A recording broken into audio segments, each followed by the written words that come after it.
শুভ দুপুর বন্ধুরা, নন্দিনী রোজকার এসেলে আরেকটি নতুন ভিডিওতে তোমাদের স্বাগত।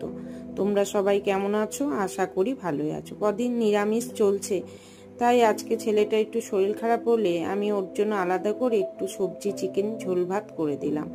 কড়াইতে তেল গরম করে জিরে কাঁচা লঙ্কা ফোড়ন দিয়ে আমি সবজিগুলো দিয়ে দিলাম। সবজিতে দিয়েছি আলু, পেঁপে, গাজর, ক্যাপসিকাম। সেটা ভাজা ভাজা আগের থেকে মেখে রাখা চিকেনটা নুন, হলুদ, পেঁয়াজ, আদা, রসুন, টমেটো, অল্প জিরে, ধনে, গোলমরিচ দিয়ে সেটাকে ম্যারিনেট করে রেখেছিলাম আধ ঘন্টা। সেটাই আবার সবজির মধ্যে দিয়ে ভালো করে নেড়ে চেড়ে কষিয়ে নিচ্ছি। অল্প করে করে জল দেব, ঢাকা চাপা দেব আর কষাবো। এরকম করে যখন 80% সবজি আর চিকেন কুক হয়ে যাবে, তখন কিন্তু আমি গরম জল দিয়ে সেটাকে ফুটতে দেব।